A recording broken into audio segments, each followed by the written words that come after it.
Earlier this summer, with family and a few friends, I visited Coney Island in Brooklyn, New York, for the first time in order to attend a Brooklyn Cyclones minor league baseball game. As a change of pace, I traveled by water taxi and train.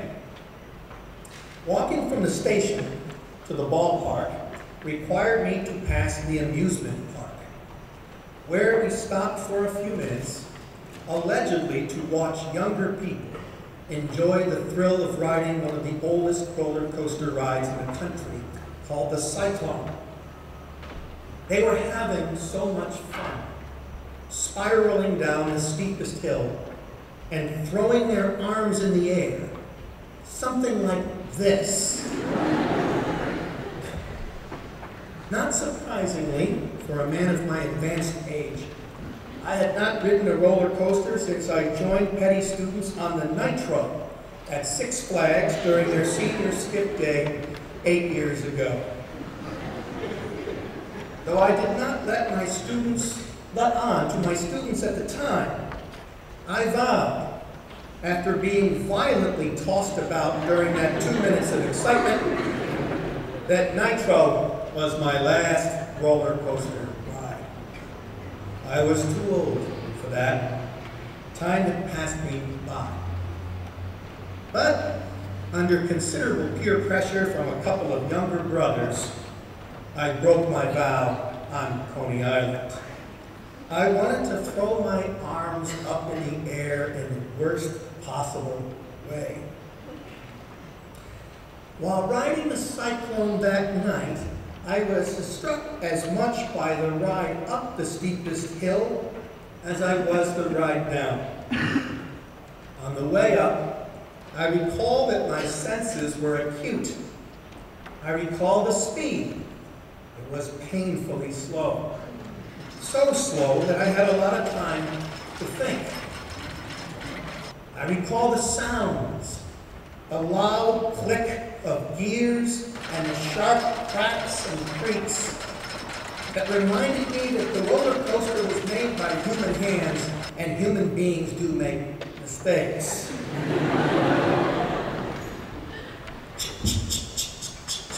All the way up.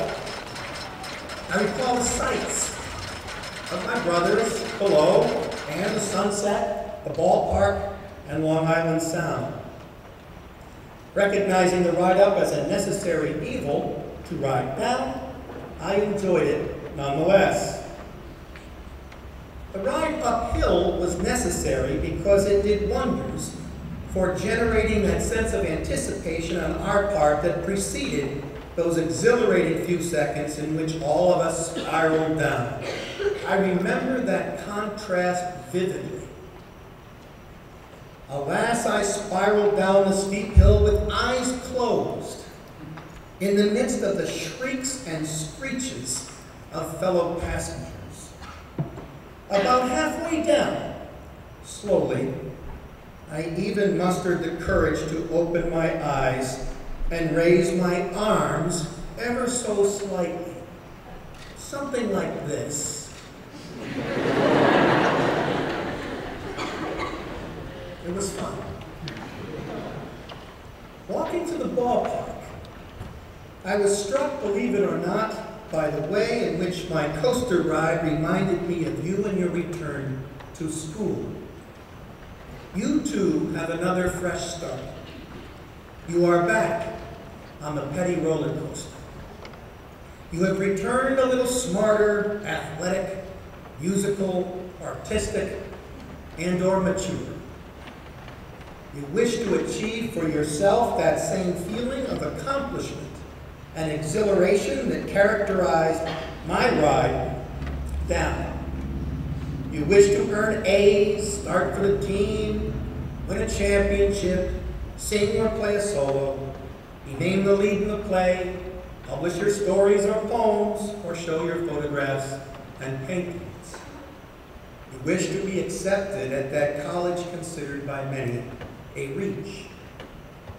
You wish to go downhill this school year and throw your arms up into the air.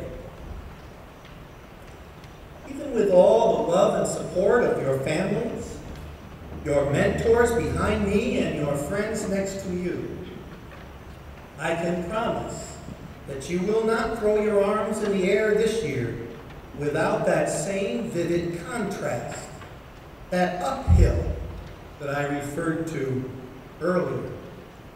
You will need to go uphill in order to go down. Uphill is being disciplined, persistent, and determined. Uphill is sustaining your effort over time. Uphill means no shortcuts and no whining. Uphill is exerting that same slow but steady effort that resembled the creaking sounds of those gears on that coaster. Are you prepared to ride uphill this year in order to enjoy the ride down? Since I have little doubt that most of you are nodding your heads, yes, I owe you a warning from experience.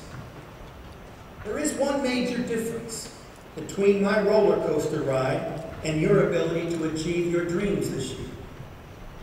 You see, as painfully slow, loud, and frightening as it was for me to go up that hill that night, I knew for certain that I would be rewarded for my patience and bravery. I would get to go down the hill. You, on the other hand, can't be so certain. You might exert all that effort that I demanded from you earlier, going up that hill, and you still might not get to go down that hill. You might put yourself out there in a way that requires more patience and courage than I had to muster, and still not achieve your dreams. Then what? You will recall that when I felt alive, when riding that coaster up the hill that night, I had time to think, to notice the sounds and the sights, family and friends, the sunset, the ballpark, Long Island Sound, and I had moments to reflect on my good fortune. I both lived in the moment that night and enjoyed the moment. In fact, I enjoyed the ride up the hill as much as the ride down, and I suspect that I would have enjoyed the ride up even if there had been no ride down. Think about that. You return to pay to achieve your goals and pursue your dreams. Dreams that undoubtedly end with some form of crowning achievement. Tomorrow, you will begin to pay the price to achieve what you have in mind. You will work at it. You will put yourselves out there. You almost always do.